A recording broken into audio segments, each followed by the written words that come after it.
Hello friends, स्वागत है आपका अपने चैनल में।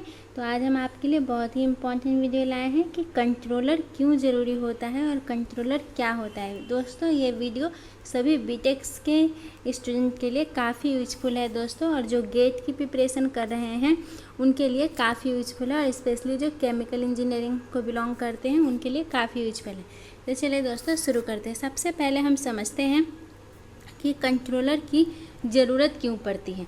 देखो, कंट्रोलर की ज़रूरत क्यों पड़ती है, आप सब लोगों ने मास ट्रांसफ़र में डिस्टिलेशन कॉलम पढ़ा होगा दोस्तों। उसमें एक कंडेंसर लगा रहता है और यहाँ से डिस्टिलेट आता है और यहाँ से रिफ्लक्स आता है। यहाँ हम फीड देते हैं और नीचे से रीबॉयलर से हम इसे हीट करते हैं। तो इसमें हमें डिस्टिलेट, यहाँ से हमें प्रोडक्ट मिलता है। इसके कंपोजिशन को कंट्रोल करना होता है, तो इसलिए हमें कंट्रोलर की ज़रूरत होती है, या फिर इसके प्रेशर और टेम्परेचर को कंट्रोल करने के लिए हमें कंट्रोलर की ज़रूरत होती है। तो हम कुछ एग्जाम्पल देखते हैं दोस्तों, फिर उसके बाद एक गेट का प्रॉब्लम सॉल्व करेंगे। तो सबसे पहले मैं आपको डिफिनेशन बताती हूँ कि इनपुट वेरिएबल क्या होता है। इनपुट वेरिएबल किसको कहते हैं? इनपुट वेरिएबल वैसे वेरिएबल को कहते हैं जो कि आउटपुट को डिस्टर्ब करे। इनपुट वेरिएबल वैसे वेरिएबल को कहते हैं जो कि आउटपुट को डिस्टर्ब करता हो। और डिस्टर्बेंस किसे कहते हैं? देखिए, डिस्टर्बेंस को भी हम इनपुट कहते हैं दोस्तों। डिस्टर्बेंस उसे कहते हैं जिसे हम मैन्युअली कंट्रोल करते हैं, उसे हम डिस्टर्बेंस कहते हैं। और ये जो हमारा इनपुट होता है वो दो तरह का होता है,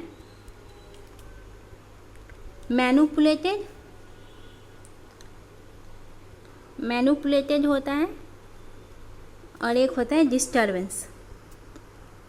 डिस्टर्बेंस जो होता है इसे हम वाल्व लगाकर मैनिपुलेट करते हैं, और ये जो होता है जैसे कि ये नॉर्मली ये बिना वाल्व के ही डिस्टर्ब होता है। जैसे मैं आपको डिस्टर्बेंस का एग्जांपल देती हूँ। जैसे ये डिस्टिलेशन कॉलम है, इसमें फीड आ रही है जो, तो फीड तरह तरह के रिएक्टर से आएगी, तो वो फीड अपने आप ही इसका कंपोजिशन वेरी करेगा, मतलब अपने आप ही यह डिस्टर्ब होगी।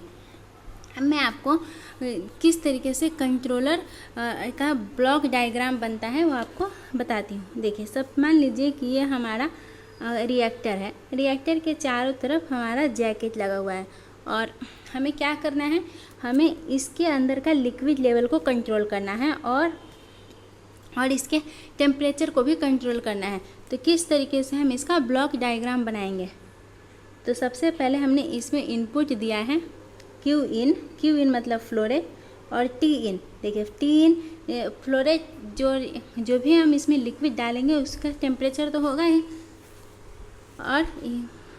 और हमें इसका टेम्परेचर को कंट्रोल करना है, टी आउट, और इसके साथ कुछ फ्लोरेट भी निकलेगा। अब हमें क्या करना है दोस्तों, इसके हाइट को कंट्रोल करना है और इसके टेम्परेचर को कंट्रोल करना है, मतलब कि एच को कंट्रोल करना है और टी आउट को कंट्रोल करना है। तो इसे किस तरीके से बनाएंगे? देखिए, इसके बनाने के लिए यहाँ एक वाल्व लगा देते हैं। ये वाल्व हो गया हमारा, और यहाँ पे एक लेवल कंट्रोलर लगाएंगे। लेवल कंट्रोलर क्यों लगाया? क्योंकि हमें हाइट को कंट्रोल करना है। फिर उसके बाद ये यहाँ से देखिए, अगर हाइट बढ़ेगा तो ये इसको लेवल कंट्रोलर को सेंस करता है और वो उसके अकॉर्डिंग ये वाल्व को ओपन करता है। इस तरीके से हाइट हमारा कंट्रोल हो जाती है। देखिए, यहाँ पे सेट पॉइंट देते हैं।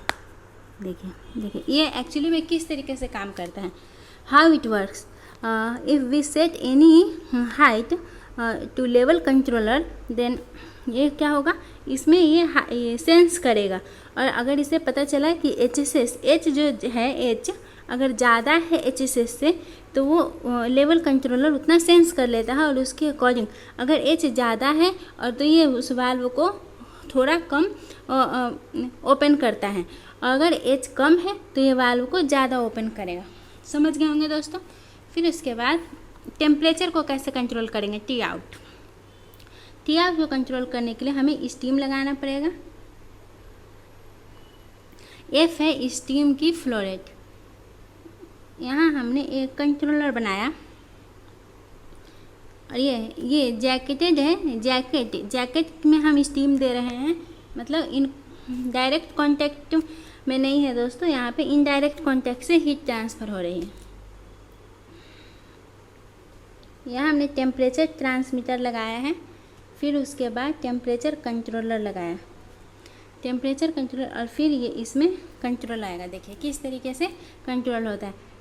इसका जो भी टेम्परेचर है वो ये टेम्परेचर ट्रांसमीटर सेंस करता है, फिर उसके बाद ये टेम्परेचर कंट्रोलर को बताता है, उसके अकॉर्डिंग ये वाल्व ओपन या क्लोज होगा। देखिए स्टीम अगर ज़्यादा एंटर होगा तो टेम्परेचर ज़्यादा इंक्रीज होगी।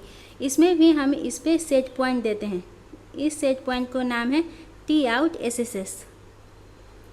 देखिए हमें इस रिएक्टर का टेम्परेचर और टी आउट एसएसएस करना है। तो कैसे ये वर्क करता है, टी आउट एसएसएस हमने यहाँ पे सेट पॉइंट दिया, ठीक है।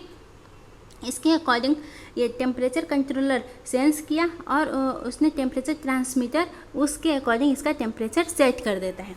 तो हमें अब इसमें आप बताइए दोस्तों कि इसमें हमारा इनपुट वेरिएबल कौन कौन सा है। देखिए इनपुट वेरिएबल हमारा क्यू इन है। देखिए मैंने बताया कि इनपुट वेरिएबल वो वेरिएबल होते हैं जो कि आउटपुट को अफेक्ट करता है। आउटपुट वेरिएबल कौन कौन सा है, देखिए आउटपुट वेरिएबल सबसे पहले देखते हैं। आउटपुट वेरिएबल हमारा टी आउट है, जिसे हमें कंट्रोल करना होता है, वो आउटपुट वेरिएबल होता है।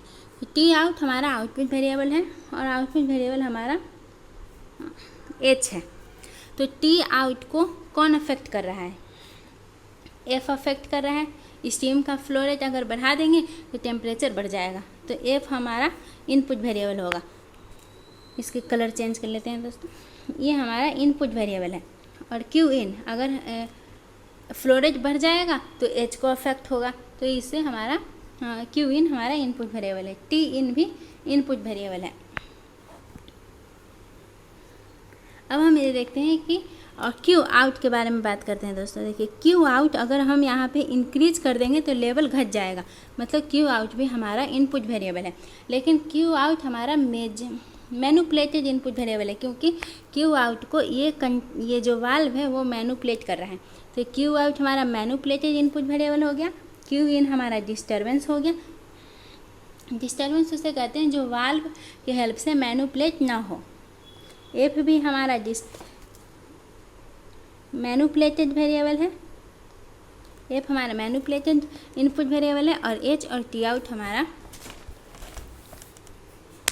आउटपुट वेरिएबल है। होप है दोस्तों आपको समझ में आ गई होगी। इसी पे बेस गेट में एक क्वेश्चन आया था, मैं आपको क्लियर करती हूँ। उसमें ऐसा आया था कि अगर क्यू इन को हमें अगर क्यू इन बढ़ा दिया जाए तो कौन सा वाल्व ओपन होगा, ऐसा था। तो देखिए अगर आप क्यू इन को इंक्रीज कर देते हैं, क्यू इन इंक्रीज कर देंगे तो फ्लो रेट इंक्रीज होगा, तो हाइट इंक्रीज हो जाएगा।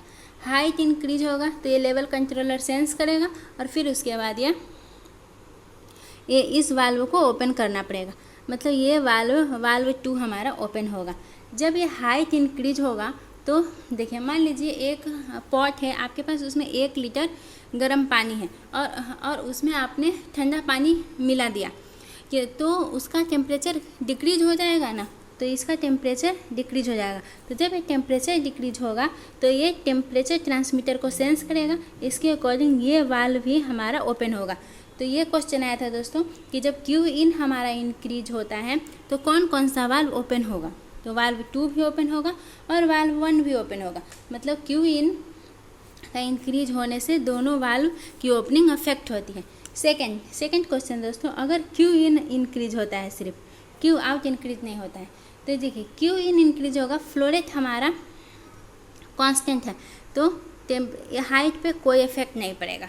हाइट पे जब इफेक्ट नहीं पड़ रहा है तो ये वाल्व ओपन नहीं होगा, क्योंकि जब हाइट पे इफेक्ट नहीं पड़ा है तो लेवल कंट्रोलर सेंस कुछ नहीं करेगा, तो ये वाल्व ओपन नहीं होगा।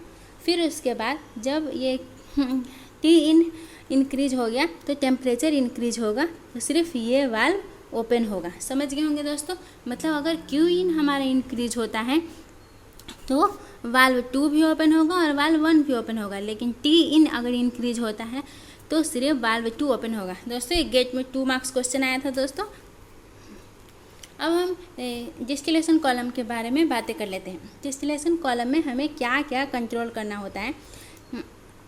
एक होता है कॉलम का प्रेशर कंट्रोल करते हैं, और एक होता है डिस्टिलेट का कंपोजिशन कंट्रोल करते हैं। देखिए, कॉलम का प्रेशर तो आप प्रेशर गेज लगाकर मेजर कर सकते हैं, लेकिन डिस्टिलेट का कंपोजिशन मेजर करने के लिए हमें जीसी का यूज करना पड़ता है। मतलब डिस्टिलेट का कंपोजिशन अगर आउटपुट वेरिएबल है तो वह कैसा आउटपुट वेरिएबल है? अनमेजर्ड आउटपुट वेरिएबल है, अनमेजर्ड आउटपुट वेरिएबल है। और कॉलम का प्रेशर कैसा आउटपुट वेरिएबल है? मेजर्ड आउटपुट वेरिएबल है। और कॉलम का टेम्परेचर भी हम कंट्रोल करते हैं, तो वो भी हमारा मेजर्ड आउटपुट वेरिएबल है, क्योंकि इसे हम टेम्परेचर सेंसर लगाकर कंट्रोल कर सकते हैं। अब हम बात करते हैं कि कॉलम का प्रेशर कैसे कंट्रोल करते हैं। ये सबसे दोस्तों सिर्फ ऑब्जेक्टिव टाइप क्वेश्चन आते हैं। कॉलम का प्रेशर कैसे कंट्रोल किया जाता है? कॉलम का प्रेशर कंट्रोल करने के लिए देखिए, यहाँ पे जो कंडेंसर लगा रहता है, अगर आपने कंडेंसर का लोड बढ़ा दिया, मतलब इसमें कूलिंग और चिलिंग बढ़ा दी, तो जब ये वेपर्स यहाँ से निकलेगा तो वो फास्ट रेट से कूल होगा। फास्ट रेट से कूल होगा मतलब इसका कॉलम का प्रेशर कंट्रोल होगा, मतलब प्रेशर डिक्रीज होगा। तो अगर हमें कॉलम का प्रेशर कंट्रोल करना पड़ता है या प्रेशर कंट्रोल करने के लिए प्रेशर डिक्रीज करना है, मतलब हमें कंडेंसर की जो लोड होती है वो बढ़ानी पड़ती है। अगर प्रेशर इंक्रीज करना होता है तो कंडेंसर की लोड घटानी पड़ती है। इस तरीके से अगर टेम्परेचर कंट्रोल करना है, टेम्परेचर इंक्रीज करना है तो रीबॉयलर की लोड बढ़ानी पड़ेगी, और टेम्परेचर डिक्रीज करना है तो रीबॉयलर की लोड घटानी पड़ेगी। हो फिर दोस्तों आपको याद हो गया होगा, और ये कंट्रोलर समझ में आया होगा कि किस तरीके से कंट्रोलर काम करता है और कंट्रोलर का क्या यूज है। तो दोस्तों मिलते हैं हमारे नेक्स्ट वीडियो में। तो हमारे चैनल को सब्सक्राइब करना ना भूलें, और कमेंट्स में अपने विचार ज़रूर बताएं। Thank you for watching.